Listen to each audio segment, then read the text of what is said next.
আসসালামু আলাইকুম, সবাই ডিজিটাল চক্রের নতুন একটি ভিডিওতে স্বাগতম। তো আমরা ধারাবাহিকভাবে গাণিতিক পদার্থবিজ্ঞানের তৃতীয় বর্ষের গাণিতিক পদার্থবিজ্ঞানের চ্যাপ্টার 1 থেকে বিভিন্ন সমস্যাগুলো সমাধান করছিলাম। তো আজকে এরকম একটা টপিক হচ্ছে আমাদের লরেন্টের বিস্তার। তো লরেন্টের বিস্তারটা আমাদেরকে বিবৃতিতে প্রমাণ করতে হবে। খুবই গুরুত্বপূর্ণ একটা প্রশ্ন। তো আমরা আসুন লরেন্টের বিস্তারটা বোঝার চেষ্টা করি। তো প্রথমে হচ্ছে লরেন্টের বিস্তারটা আমরা বিবৃতি করি।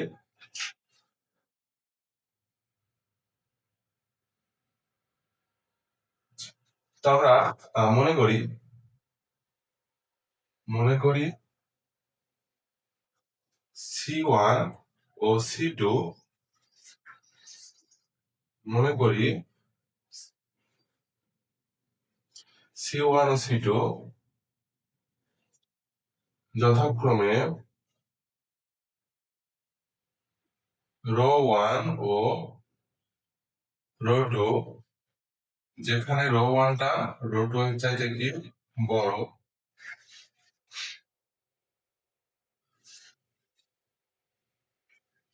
ব্যাসার্ধ বিশিষ্ট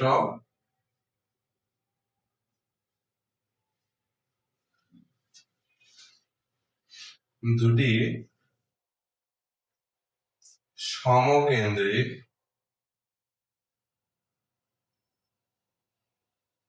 বৃত্ত যাদের কেন্দ্র z ইকুয়াল a। আচ্ছা, তাহলে এখানে আমরা বললাম যে মনে করি C1 ও C2 যথাক্রমে ρ1 ও ρ2 ব্যাসার্ধ বিশিষ্ট দুটো কি বৃত্ত। অর্থাৎ আমরা দুটো বৃত্ত নিয়েছি, একটা হচ্ছে C1 যেটা আমার বাইরের বড় বৃত্তটা, আর হচ্ছে C2 যেটা ভেতরের ছোট বৃত্ত। তাহলে C1 আর C2 কি দুটো বৃত্ত আছে, যথাক্রমে এদের ব্যাসার্ধ কি C1 যে বৃত্ত তার ব্যাসার্ধ ρ1 আর C2 এর ব্যাসার্ধটা কি হবে ρ2। আচ্ছা, তাহলে এখানে অবশ্যই রো1টা কি, রো1টা হচ্ছে আমাদের রো2 এর চাইতে কি বড়, তাই আমরা এখানে লিখছি কি যে রো1টা সরি কিউ হয়ে গেছে, রো1টা রো2 এর চাইতে কি হবে বড়। অর্থাৎ আমাদের C1টা হচ্ছে বড় বৃত্ত আর C2টা কি ছোট বৃত্ত। C1 বাইরের এবং C2 কি ভেতরের বৃত্ত। তাহলে এবং আমরা বলতেছি কি দুটি সমকেন্দ্রিক বৃত্ত, অর্থাৎ এই দুটো বৃত্তের কেন্দ্র কি হবে, একই বিন্দু হবে, কেন্দ্র পয়েন্টটা কি হবে, সেম হবে, যাদের কেন্দ্র কি z সমান a। আচ্ছা, এদের কেন্দ্র তো a, ঠিক আছে। C1 আর C2 যে দুটো বৃত্ত নিয়েছি তাদের কেন্দ্রটা কি a। তাহলে আমি এখানে z সমান a কেন লিখলাম? আচ্ছা, z সমান এই কথাটা অর্থ হচ্ছে যে এখানে z হচ্ছে একটা জটিল সমতলে জটিল সমতলে চলো জেডটা কি, জেডটা হচ্ছে জটিল সমতলে কি চলো, আর এটা হচ্ছে আমার ধ্রুব জটিল সংখ্যা, যেটাকে আমরা কি বলতেছি কেন্দ্র। তাহলে আমার এই যে সমান এই কথাটার অর্থ বোঝাচ্ছে যে আমাদের ধ্রুব যে জটিল সংখ্যা যে কেন্দ্রটা আমরা ধরছি সেটা কি এই সমতল জটিল সমতলের উপরে গিয়ে অবস্থিত। অর্থাৎ আমাদের এই C1 আর C2 দুটি যে বৃত্ত আছে, বৃত্ত যে কেন্দ্র, সেই কেন্দ্রটা জটিল সমতলের উপর একটি বিন্দু A তে অবস্থিত। তাহলে আমাদের কেন্দ্রটা কি হবে, জটিল সমতলে একটি নির্দিষ্ট বিন্দু এ তে অবস্থিত। অর্থাৎ আমাদের এই পয়েন্টটাই কি হবে কেন্দ্র হবে, সেটা কোথায় অবস্থিত, জটিল সমতলে অবস্থিত। তো এখানে আমরা কি বলতেছি যে জেড ইকুয়াল এ বলতেছি। তো জেড ইকুয়াল এ কথা মানে আপনারা এটা এটা কখনোই মনে করবে না যে আমাদের কেন্দ্র এ আবার জেডটাও কি কেন্দ্র, তা না। আসলে এখানে বোঝাচ্ছে যে জটিল সমতলের উপর কেন্দ্র এটা কি অবস্থিত।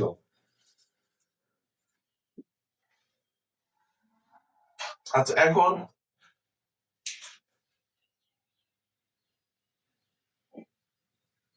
C1 ও C2 দ্বারা আবদ্ধ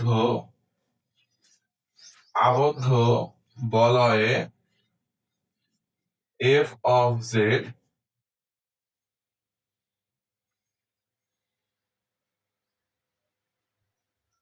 বিশ্লেষ্য।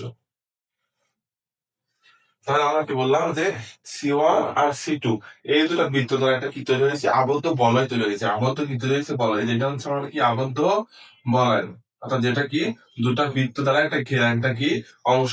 সেটাকে কি বলতেছে আমরা আবদ্ধ বলয়। এই আবদ্ধ যে বলয় আছে এই বলয়ের মধ্যে আমরা কি ধরলাম যে এফ অফ জেড ফাংশনটা কি বিশ্লেষ্য। এখন এখানে বিশ্লেষ্য কথার অর্থ কি এটা আমরা যখন কোচি-রিমানের সমীকরণ করিয়েছিলাম তখন বুঝিয়েছিলাম। তো যারা সেটা দেখেন নাই অবশ্যই দেখে আসবেন, লিঙ্কটা হচ্ছে ডেসক্রিপশনে দেওয়া থাকবে। তাহলে আমাদের C1 ও C2 দ্বারা আবদ্ধ বলয় কি এফ অফ জেডটা কি বিশ্লেষ্য। এখন যেহেতু এই আবদ্ধ বলয় কি এফ অফ জেডটা বিশ্লেষ্য অর্থাৎ এই বলয়ের অভ্যন্তরের যে কোনো বিন্দুতেই আমাদের এফ অফ জেডটা কি হবে বিশ্লেষ্য হবে। তাহলে আমরা বলয়ের বলয়ের অভ্যন্তরের যে কোনো বিন্দু বলয়ের অভ্যন্তরে যে কোনো বিন্দু কেসাই হলে আমরা লিখতে পারবো যে F of xi equal summation n equal 0 to infinity an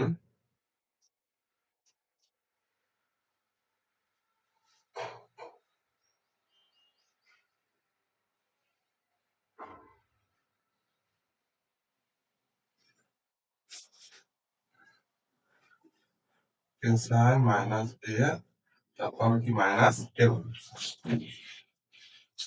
ঠিক আছে, তাহলে আমার বলার অভ্যন্তর যে কোনো বিন্দু কেসাই হয় তাহলে আমরা এই কেসাই ফাংশনটাকে এভাবে সংজ্ঞায়িত করতে পারবো যে n equal 0 to infinity summation n equal 0 থেকে কি হবে ইনফিনিটিভ, অর্থাৎ সামেশনে আমাদের n এর মানটা 0 থেকে শুরু করে ইনফিনিটিভ পর্যন্ত হবে n into xi minus a power n plus আমরা সামেশন দিয়ে n equal 1 to infinity bn into xi minus a power কি মাইনাস n। এটা আমাদের কি হবে এই কেসাই ফাংশন হবে এবং ইহাকে বলা হচ্ছে কি লরেন্টের বিস্তৃতি। ইহাই হচ্ছে লরেন্টের বিস্তৃতি বা বিস্তার। তাহলে এটাকে বলা হচ্ছে কি লরেন্টের বিস্তার, যেখানে যেখানে a n equal 1 divided 2 pi i, এটা বাইরের বৃত্তের জন্য তাই আমাদের ইন্টিগ্রাল c1 হবে f of z divided n plus 1 into dz, আর bn equal 1 divided 2 pi i, এটা দ্বিতীয় বৃত্তের ভেতরের বৃত্তের জন্য c2, তাহলে f of z into z minus a power n minus 1 into dz। আচ্ছা, তাহলে এই আমাদের এই ফাংশনটাতে আমাদের টা হচ্ছে কি 1 divided 2 pi i integrated c1। আচ্ছা, f of z divided z minus a to the power n plus 1 into কি dz, এবং bn টা কি 1 divided 2 pi i integrated c2 f of z into z minus a to the power n minus 1 into dz। তো এটা হচ্ছে an এর মান, এটা কি pn এর মান, এবং এই মান দুটো আমরা কোথা থেকে পেলাম? তো এটা আমরা অন্য একটা ভিডিওতে অবশ্যই এটা আমরা প্রমাণ বের করে দেবো ইনশাআল্লাহ। তো এখানে আমরা করবো না, কারণ ভিডিওটা অনেক বড় হয়ে যাবে, এমনিতে ভিডিওটা অনেক বড় হবে। তো আমরা এই an ইকুয়াল এটা কিভাবে পেলাম, bn ইকুয়াল এটা কিভাবে পেলাম, এটা আমরা অন্য একটা ভিডিওতে অবশ্যই কভার করবো। তাহলে আমরা এখন তাহলে এটা হচ্ছে আমাদের কি লরেন্টের বিস্তার, আপনারা অবশ্যই নোট করে নেবেন। তাহলে লরেন্টের বিস্তার কি বলতেছি আমরা আরেকবার পড়ে নেই। যে মনে করি C1 ও C2 যথাক্রমে রো 1 ও রো 2 ব্যাসার্ধ বিশিষ্ট দুটা কি সমকেন্দ্রিক বৃত্ত, যাদের কেন্দ্র কি সেম সমান এ, তাদের কেন্দ্র কি একই পয়েন্ট এ। ঠিক আছে, এবং C1 ও C2 দ্বারা আবদ্ধ বলয়ে দ্বারা এই আবদ্ধ বলয়ে আমাদের f অফ z টা কি ফাংশনটা যদি বিশ্লেষ্য হয় এবং বলয়ের অভ্যন্তরে যে কোনো বিন্দু যদি আমরা একটা কেসাই নেই, বা আপনার যে কোনো বিন্দু নিতে পারেন, তো যে কোনো বিন্দু কেসাই হলে পরে আমরা কেসাই এর ফাংশনটা কিভাবে সংজ্ঞায়িত করতে পারবো যে summation of n equal 0 to infinity an into xi minus a to the power n plus summation n equal 1 to infinity bn into xi minus a power n minus কি n।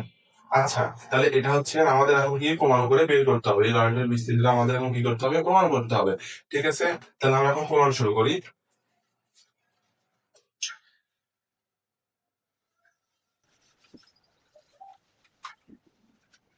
তাহলে আমরা এখন কি করব প্রমাণ করব। আচ্ছা, তাহলে আমরা বলে নেবো যে বলয়ের জন্য কচির সমাকলন সূত্র হতে। আচ্ছা, বলয়ের জন্য কচির সমাকলন সূত্রটা আমরা কি লিখতে পারি?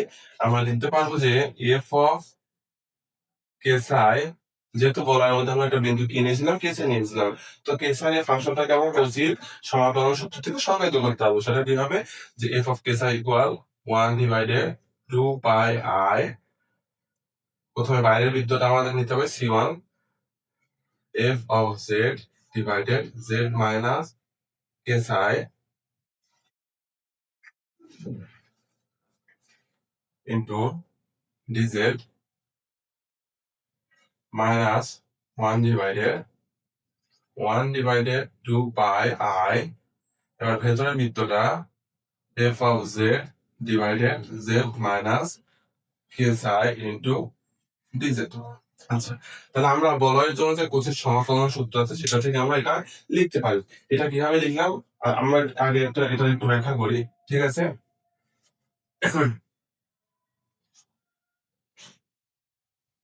তাহলে আমরা যে কোষের সাধারণ সমাকলন সূত্র জানি সেটা আগে আমাদের জানতে হবে যে কোষের সাধারণ সমাকলন সূত্র কি। তো কোচি বলতেছেন যে তিনি এফ অফ জেড ফাংশন সরল বদ্ধ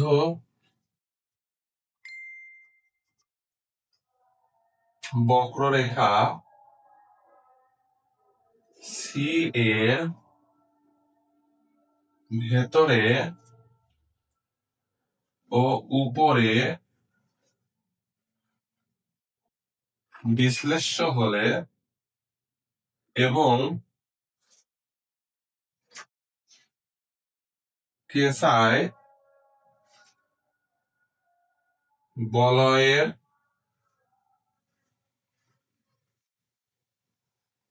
অভ্যন্তরে কোন বিন্দু হলে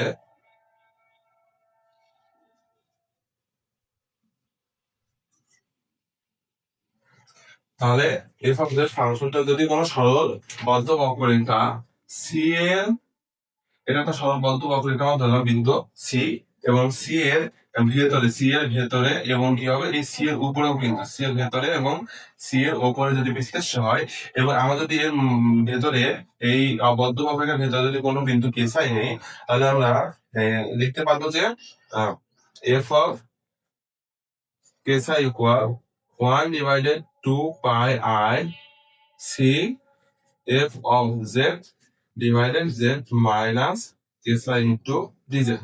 এটা হচ্ছে আমাদের কোচির সাধারণ সমাকলন সূত্র। এটা কি কোচির সাধারণ সমাকলন সূত্র, অর্থাৎ কোচির নরমাল ইন্টিগ্রেশন ফর্মুলা। ওকে, তাহলে এই সূত্র থেকে আমরা এটা কিভাবে পেলাম? আচ্ছা, এখন আমাদের এখানে তো একটা বক্ররেখা ছিল না, আমাদের এখানে ছিল কয়টা বক্ররেখা? দুইটা বক্ররেখা। আমাদের এখানে কয়টা বক্ররেখা ছিল? দুইটা ছিল, কিন্তু একটা C1 আর একটা কি ছিল C2। এবং আমাদের এখানে এফ অফ জেড ফাংশনটা কিন্তু বৃত্তের অভ্যন্তরে বিশ্লেষণ হয়। আমরা বলেছিলাম কি ফাংশনটা বৃত্ত এই সি ওয়ান ও সি টু বৃত্ত দুইটি দ্বারা যে আবদ্ধ বলয় আছে না, এই বলয়ের অভ্যন্তরেই কেবল কি বিশ্লেষ্য, এর বাইরেও না, কিংবা সি টু বৃত্তের ভেতরেও না, শুধুমাত্র কোথায়? এই বলয়ের অভ্যন্তরে কি বিশ্লেষ্য, ঠিক আছে? কিন্তু আমাদের সাধারণ সমাকলন সূত্রটা কি ছিল? যে একটা বৃত্ত সি বা একটা বক্ররেখা সি তার ভেতরে এবং উপরে যদি বিশ্লেষ্য হয় ফাংশনটা, তবে ছিল এটা, ঠিক আছে? কিন্তু আমার এখানে বিশ্লেষ্য কোথায়? শুধুমাত্র বলয়ের ভেতরে, তাই না? তাহলে এই ক্ষেত্রে আমাদেরকে একটা ট্রিক্স প্রয়োগ করতে হবে। সেটা কি? আমরা আমরা অনেক আগে বা ছোটবেলায় বা ক্লাস 8, 9, 10 এগুলা শিখছিলাম যে ধরুন আমার কাছে দুটো কি আছে, বৃত্ত আছে, একটা বৃত্ত কি C1, একটা বৃত্ত কি C2। এখন আমাকে বলেছে যে এই যে C1 ও C2 দ্বারা যে আবদ্ধ একটা বক্ররেখা আছে বা আবদ্ধ বলয় আছে, এই অংশের ক্ষেত্রফল বের করতে বলছে। তো আমরা কি করতাম? আমরা এই বড় বৃত্ত C1 এর ক্ষেত্রফল বের করতাম। আমরা কি করতাম? বড় বৃত্ত C1 এর ক্ষেত্রফলটা কি করতাম? বের করতাম। এখান থেকে যদি আমরা এই ভেতরের এই C2 ক্ষেত্রফলটা কি করি? বাদ দেই। বাদ দিলে আমরা কি পাবো? এই অংশটুকু পাবো না? তাই তো, বাদ দিলে তো আমরা এই অংশ পাবো, তাই না? তাহলে এখানে তাই করতে হবে। আমরা আগে এই C1 বৃত্তের শুধুমাত্র C1 বৃত্ত কল্পনা করি। তাহলে C1 বৃত্তের ভেতরে যদি ফাংশনের বিশ্লেষণ হয় সেক্ষেত্রে আমরা কোজের সাধারণ সমাধান সূত্র লিখতে পারবো।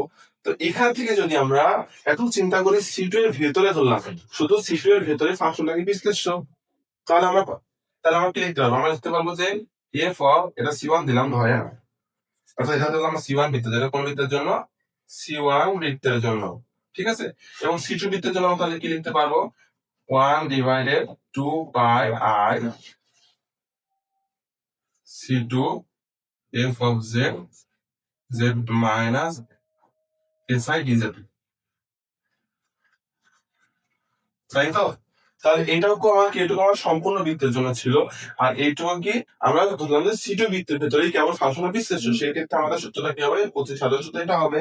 এখন এই সম্পূর্ণ থেকে যদি এই ক্ষেত্রফলের মতোই এই সম্পূর্ণ থেকে যদি আমরা শুধু ভেতরের অংশটুকু কি করি? বাদ দেই, তাহলে আমরা বলয়ের অংশটা পাবো। তো এই জন্যই আমরা এখানে কি করছি দেখেন, এই অংশটুকু থেকে এই C1 বৃত্তের অংশটুকু থেকে আমরা C2 বৃত্তের এই অংশটুকু কি করছি? আমরা বিয়োগ দিচ্ছি, ঠিক আছে। তাহলে কোচের সাধারণ সমাকলন সূত্র, সেখান থেকে আমরা বলয়ের জন্য কোচের সমাকলন সূত্রটাকে এভাবে লিখতে পারি। আশা করি সবাই বুঝতে পেরেছেন এটুকু।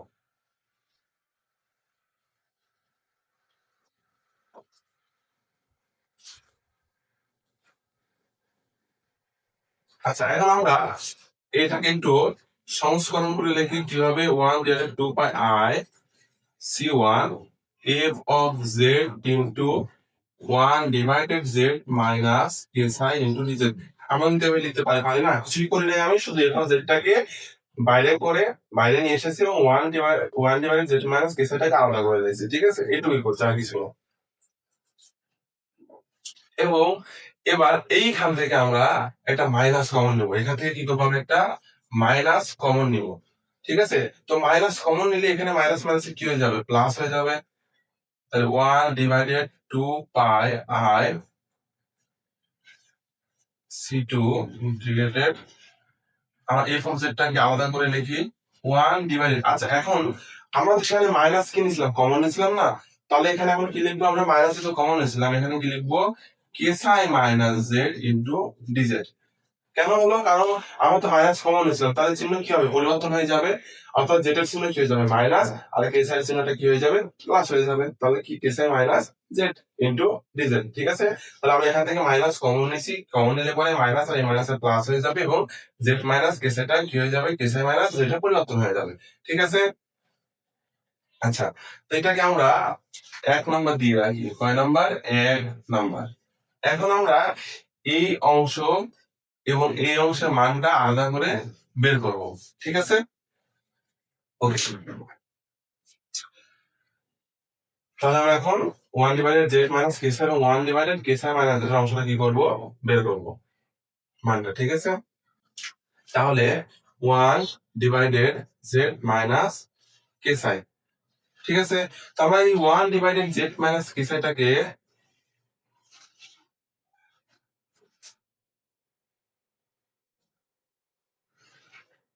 এভাবে কি লিখতে পারি না?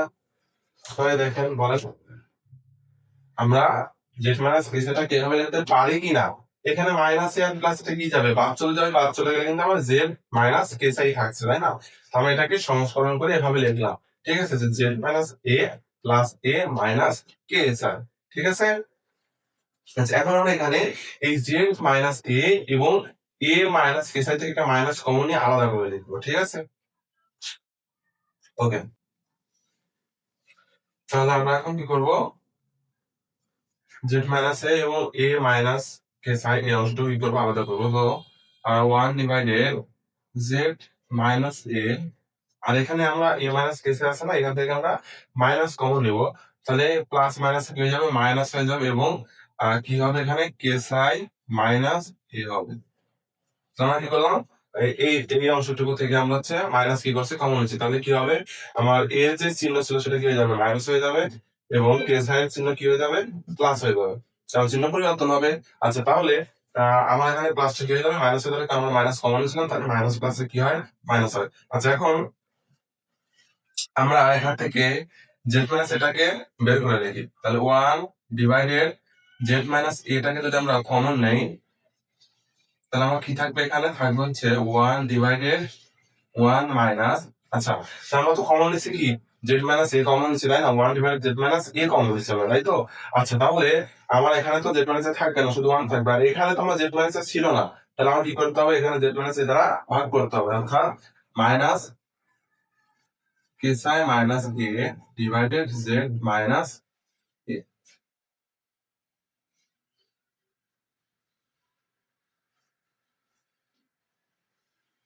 ঠিক আছে,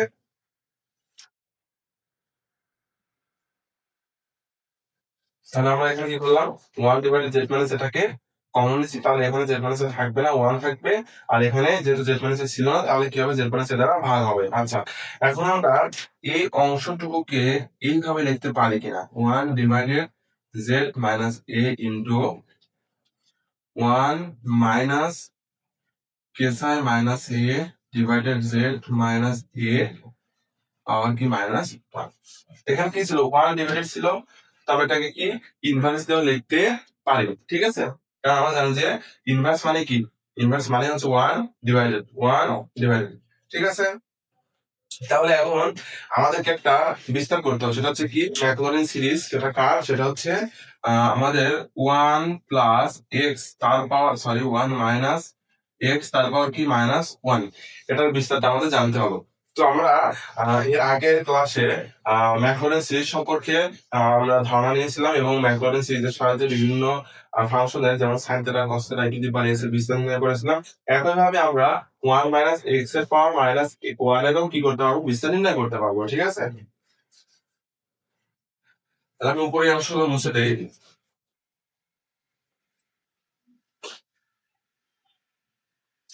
তাহলে আমাদের কি করতে হবে এখন, 1 মাইনাস এক্স এর পাওয়ার মাইনাস 1 কি জানতে হবে, বিস্তারটা জানতে হবে। তাহলে আমরা এখানে এটুকু মুছে দিই, আমরা এটুকু দরকার নাই। তাহলে আমরা এখানে এই 1 মাইনাস এক্স এর পাওয়ার কি মাইনাস 1 এর বিস্তারটা লিখে রাখি, সেটা হচ্ছে এক্স এর পাওয়ার 0 প্লাস এক্স এর পাওয়ার 1 plus x square plus x cube plus dot dot dot. এটা হচ্ছে আমাদের 1 মাইনাস এক্স এর পাওয়ার মাইনাস 1 এর কি বিস্তার, যে এক্স এর পাওয়ারটা কি হবে বা পরিবর্তিত চলকের পাওয়ারটা 0 1 2 3 এভাবে চলতে থাকবে, ঠিক আছে? তাহলে এখানে আমাদের একটু চিন্তা করি, এটা 1 এটুকু এই সম্পূর্ণটুকু আমরা কি ধরবো, এই সম্পূর্ণটুকু যদি আমরা এক্স ধরি, তাহলে 1 মাইনাস এটা আমরা কি ধরলাম, এক্স ধরলাম, তাহলে 1 মাইনাস এক্স এর পাওয়ার মাইনাস 1 সেম। তাহলে আমরা কি করবো এখন, আমার বিস্তারটা হবে এক্স এর পাওয়ার 0, অর্থাৎ এই অংশের পাওয়ার 0 দিব, 1 দেবো, 2 দেবো, 3 দেবো, ডট ডট এভাবে চলতেই থাকবে, ঠিক আছে? তো এটা কিন্তু আমরা ম্যাক্রোলেন্স সিরিজের সাহায্যে অবশ্যই বের করতে পারবো। যারা ম্যাক্রোলেন্স সিরিজের ভিডিওটা দেখেন নাই, তারা অবশ্যই হচ্ছে আমাদের ডেসক্রিপশনে লিংক দেওয়া থাকবে, লিংক থেকে ভিডিওটা চেক করে নেবেন। আচ্ছা এখন তাহলে আমরা কি লিখতে পারবো, এরপর থেকে এই অংশ থেকে আমরা এখন এখান থেকে লেখা শুরু করবো। তাহলে 1 ডিভাইডেড জেড মাইনাস এ এমনই থাকবে, আর এইটুকুর মধ্যে আমরা কি লিখতে পারবো, এই যে এক্স এর পাওয়ার কি 0, তাহলে আমার এক্স বলতে ওখানে কি আছে, কেসাই মাইনাস এ ডিভাইডেড জেড মাইনাস এ তার পাওয়ার 0 প্লাস ডিভাইডেড জেড মাইনাস এ পাওয়ার 1 প্লাস কেসাই মাইনাস এ ডিভাইডেড জেড মাইনাস এ পাওয়ার 2 প্লাস ডট ডট ডট, এভাবে চলতে থাকে, ঠিক আছে?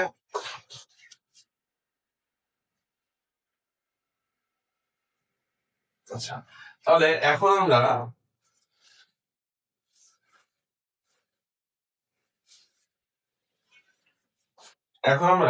এখানে 1 ডিভাইডেড জেড মাইনাস এ দ্বারা কি করে দেবো, গুণ করে দেবো। তাহলে গুণ করলে আমরা কি পাবো,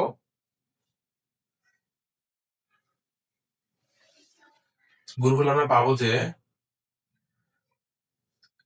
কেসাই মাইনাস এ তার পাওয়ার 0 ডিভাইডেড জেড মাইনাস এর পাওয়ার 1 প্লাস, আচ্ছা এখানে কেসাই আমরা যদি 0 যদি পাওয়ারটা বসাই তাহলে কি হবে, কেসাই মাইনাস এর পাওয়ার তো 0 হবে, এবং জেড মাইনাস এর পাওয়ারটা কি হবে, 0 হবে। তাহলে আমরা এখান থেকে একটা কি পেলাম, জেড মাইনাস এর পাওয়ার 0 পেলাম, তাই তো?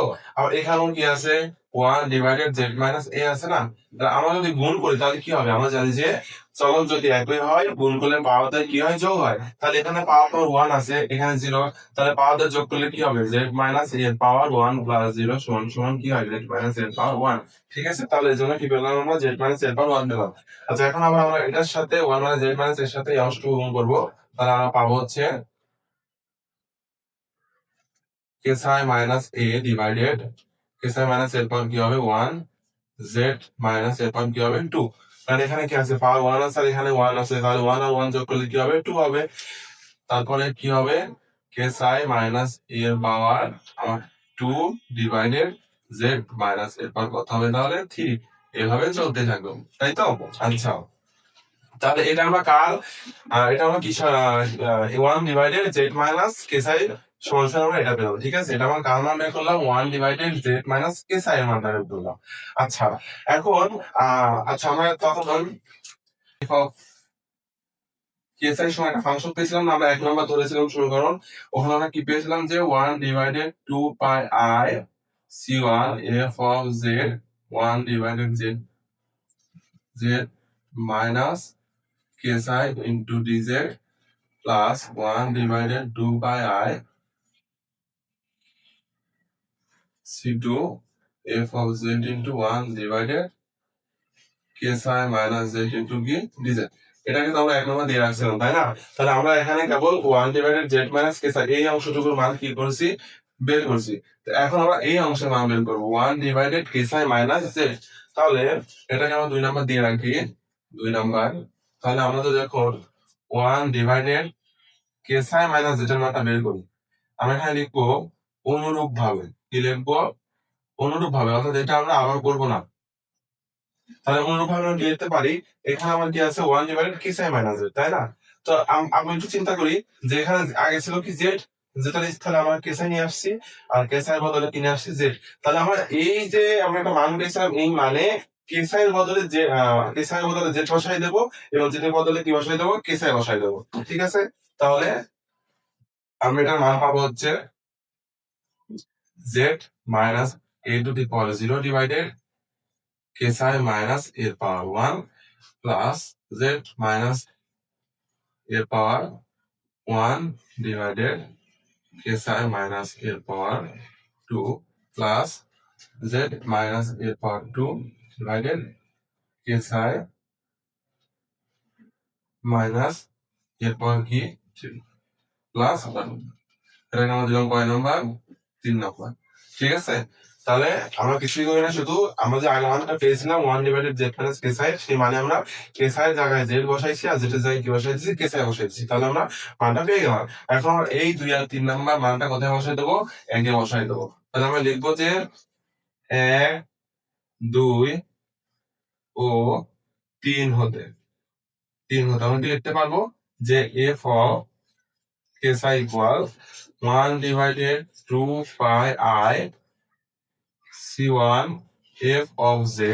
তাহলে এখানে 1 ডিভাইডেড z মাইনাস k সাই কি করবো মানটা বসাই দেবো। তাহলে এই হচ্ছে আমার মানটুকু সম্পূর্ণ কি করবো বসাই দেবো। তাহলে আমার মানটা কি আছে k সাই মাইনাস এর পাওয়ার 0 ডিভাইডেড z মাইনাস এর পাওয়ার 1 প্লাস k সাই মাইনাস এর পাওয়ার 1 ডিভাইডেড z মাইনাস এর পাওয়ার 2 plus k psi minus l power 2 divided z minus l power 3 plus dot dot dot, ঠিক আছে? আচ্ছা, তারপর কি আছে into dz plus 1 divided 2 pi I c2 f of z। এখন আমরা কারণ বসাই দেবো 1 ডিভাইডেড k psi মানে z এর মানটা বসাই দেবো। তাহলে আমরা এখন এই মানটুকু বসাই দেবো, ঠিক আছে? তাহলে আমি লিখে নিই আগে। তাহলে আমার হচ্ছে z minus a power 0 divided k psi minus l power 1 plus z minus l power 1 divided k psi minus l power 2 plus z minus l power 2 divided k psi minus l power 3 plus dot dot dot into কি আমার আছে dz, ঠিক আছে? তাহলে আমাদের মানগুলো বসানো শেষ, এখন আমরা ক্যালকুলেশন করবো। আচ্ছা, তাহলে এখন আমরা এখানে 1/2 - a integrated c1 f of z এবং dz দ্বারা আমরা এই তিনটা পদকে কি করে দিব, গুণ করে দেবো। ঠিক আছে, তাহলে গুণ করি আমরা, এবং গুণ করার সময় আমরা কি করব, এই যে উপরে যে হচ্ছে আমরা লিখছি না কে সাই মাইনাস এর পাওয়ার 0, এই অংশটুকু একটু আলাদা করে লিখবো। ঠিক আছে, তাহলে আমরা লিখবো যে কে সাই মাইনাস এর পাওয়ার 0 into 1 divided 2 pi i integrated c1। আচ্ছা, তাহলে আমার এখানে হবে হচ্ছে f of z into dz divided z minus এর পাওয়ার কত 1। আমরা কি করলাম, এই কেস মাইনাস এর পাওয়ার 0 টাকে আলাদা করে লিখছি, তাহলে গুণ করলে কি হবে 1 divided 2 pi i integrated c1 f of z। আর এই dz টা গুণ করলে কি হবে, আমরা dz টাকে এখানে না লিখে উপরে লিখে রাখছি কেন, ঠিক আছে, dz ডিভাইডেড z মাইনাস এর পাওয়ার 1। আচ্ছা, এখন আমরা এই পরবর্তী পদের সাথে তাই করব, তাহলে প্লাস এটুকু আমরা একটু আলাদা করে লিখবো যে কেস আই মাইনাস এর পাওয়ার 1, তারপর 1 divided 2 pi i 1 divided 2 pi i আমাদের integrated c1 f of z into এখানে কি হবে আমাদের। আচ্ছা, আমরা একটা কাজ করি, এভাবে না, এটাকে f of z টাকে এখানে লিখি আর dz টাকে এখানে লিখি। ঠিক আছে, তাহলে f of z divided z minus এর পাওয়ার 2 ইন্টু dz প্লাস, এখন আমরা 3 নম্বর পদের সাথে করব একই জিনিস, তাহলে এই কেস আই মাইনাস এই স্কয়ারটাকে আমরা বাইরে লিখবো যে কেস আই minus a whole square into 1 divided 2 pi i integrated c1 f of z divided z minus এর হোল কিউব ইন্টু dz। আচ্ছা, তো এখন আমরা সেম একই জিনিসটা এই পরবর্তী যে অংশ আছে তার সাথে করবো। ঠিক আছে, এখানেও 3টা পদ আছে আমার, এই 3টা পদের সাথে আমরা কি করবো, ডিজেড এবং এই 1/2 পাই আই ইন্টিগ্রেটেড c টা গুণ করবো, এবং এই উপরে যে Z minus e to the power 0 আছে না, এগুলো কি করবো, আলাদা করে লিখবো। ঠিক আছে, তাহলে কোনো সময় একটু নিচে করি, এখানে করি, তাহলে আমার হবে হচ্ছে প্লাস জেড মাইনাস এর পাওয়ার 0 1 divided 2 pi I integrated C2। আচ্ছা, এই অংশটা আমরা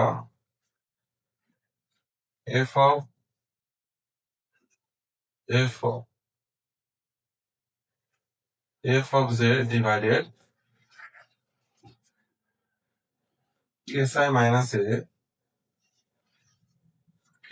minus l power 1 into dz plus তারপর কি আছে z minus l power 1 আমার z minus a power 1 into 1 divided 2 pi I integrated c2 f of z divided ksi minus a power 2 into dz plus এবার z minus এর পাওয়ার কত আছে 2 টাকে বাইরে আলাদা করে লিখলাম into 1 divided 2 pi i integrated c2 f of z divided ksi minus a whole cube dz।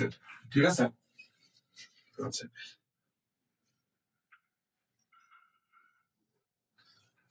ঠিক আছে, তাহলে আমরা কি করলাম, এই দুটো অংশকে আমরা গুণ করে দিলাম, এবং আমার যে উপরে যে কেসি minus L to the power 0 ছিল, xi minus L to the power 1, xi minus L to the power, মানে এক কথা আমরা লবের অংশটা কি করছি, আলাদা করে লিখছি বাইরে। ঠিক আছে, আলাদা করে লিখছি প্রত্যেকবার, লবের অংশটা কি করছি আমরা আলাদা করে লিখছি। আচ্ছা, এখন আমরা পরবর্তী হিসাবটুকু করি। আমরা দেখেন, প্রথমে আমার কি ছিল কেসি মাইনাস এর পাওয়ার 0, তারপর কি ছিল কেসি মাইনাস এর পাওয়ার 1, তারপর কি ছিল কেসি মাইনাস এর পাওয়ার 2। তাহলে আমাদের কেসি মাইনাস এর পাওয়ারটা কি 0 1 2 এক এক করে বাড়তেছে, এরপরে হবে কত 3। তাহলে আমরা কি লিখতে পারবো, আমরা লিখতে পারবো যে সামেশন n সমান 0 থেকে ইনফিনিটি পর্যন্ত। তাহলে আমরা এখন এই অংশটুকু কি করব, আমরা যে এই অংশটুকু আমরা এখন কি করব, এই অংশটুকু আমরা এখন সামেশন আকারে লিখবো। ঠিক আছে, তাহলে আমার এখানে আমরা কি নিচ্ছি, ইলেকট্রন 0 থেকে শুরু করে ইনফিনিটি পর্যন্ত নিচ্ছি কেন, তাহলে আমরা এখানে কি লিখবো, ksi মাইনাস এর পাওয়ার n, এন এর মান কি 0 থেকে শুরু করে ইনফিনিটি পর্যন্ত। এই যে আমার প্রথমে কি ছিল, মানটা 0 ছিল না, 0 ছিল তো, তাই না? তাহলে n সমান কি 0, তাহলে প্রথম পদ 0 হবে, তারপরে n সমান 1 হবে, তারপরে n সমান 2 হবে, ঠিক আছে। আচ্ছা, এখন তারপর কি আছে, 1 divided 2 by i integrated c1 f of z।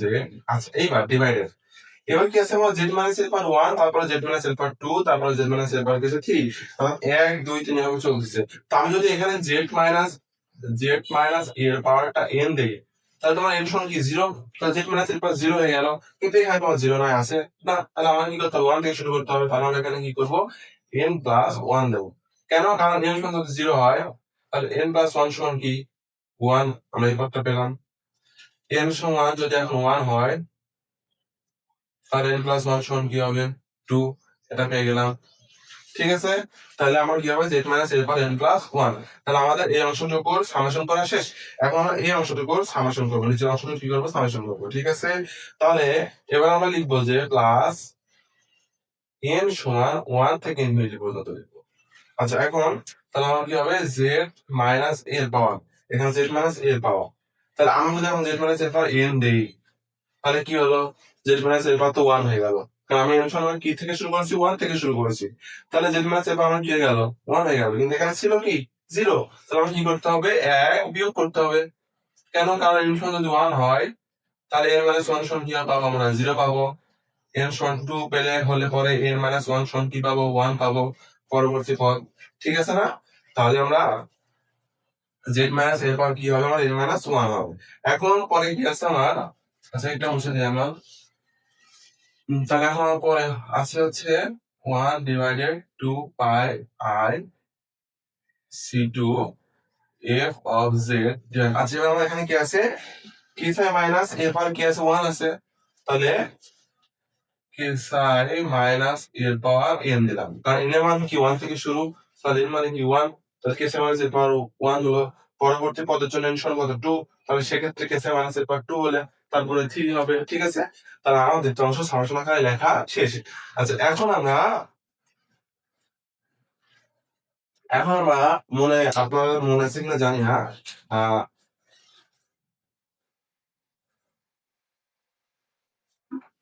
আমরা লরেন্টের যে বিস্তার বিবৃতি করছিলাম, তখন আমরা লিখছিলাম যে a n equal to 1 divided 2 pi i c1 f of z divided z minus এর পাওয়ার n প্লাস 1 dz। এটা কিন্তু আমরা লরেন্টের বিস্তার বিবৃতির সময় লিখে রাখছিলাম, তাই না?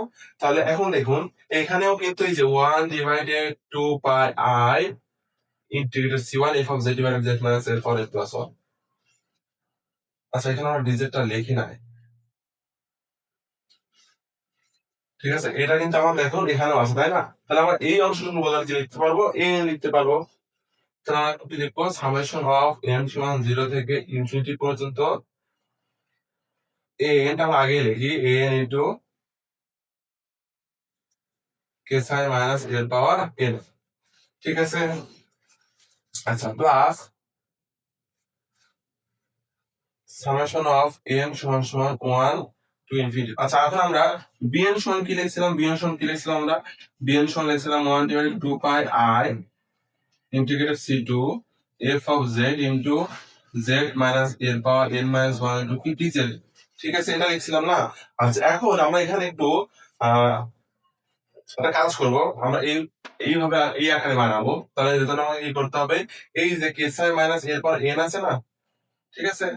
তাহলে আমরা এটাকে দেখুন এভাবে লিখতে পারি যে 1 divided 2 pi i integrated c2 z minus এর পাওয়ার n মাইনাস 1। আমরা কি করলাম, f অফ z তো ছিল, আর এই z মাইনাস এর পাওয়ার n মাইনাস 1টাকে আমরা কি করব, ভিতরে লিখবো, ইন্টিগ্রেশনের ভিতরে লিখবো। তাহলে z মাইনাস এর পাওয়ার n মাইনাস 1, আর নিচে যে আমাদের কে সাই মাইনাস এর পাওয়ার n ছিল না, তো কে সাই আমার কি ছিল, আমার ছিল হচ্ছে 1 ডিভাইডেড কে সাই মাইনাস এর পাওয়ার n। এটাকে আমরা কিভাবে লিখতে পারি, যে কে সাই মাইনাস এর পাওয়ার মাইনাস n ইনভার্স লিখতে পারি কিনা, কারণ 1 ডিভাইডেড আছে, তাহলে আমরা ইনভার্স আকারে লিখতে পারি না। তাহলে আমরা লিখবো কি ইনটু কে সাই মাইনাস ইনভার্স n ইন্টু, ঠিক আছে? তাহলে আমরা এই কেসাই মাইনাস এ ইনভার্স এটাকে আলাদা করে দিব ইন্টিগ্রেশনের বাইরে। তাহলে এখন আমরা এখানে কি লিখতে পারবো যে সামেশন অফ n সমান 0 to infinity n SI minus এর পাওয়ার n প্লাস সামেশন n সমান 1 টু ইনফিনিটি, এই অংশটাকে আমরা কি লিখতে পারবো, bn লিখতে পারবো। তাহলে bn এসআই মাইনাস এর পাওয়ার মাইনাস n, ঠিক আছে?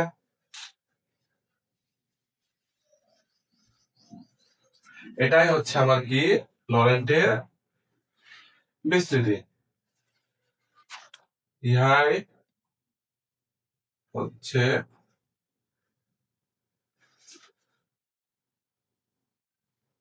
লরেন্টের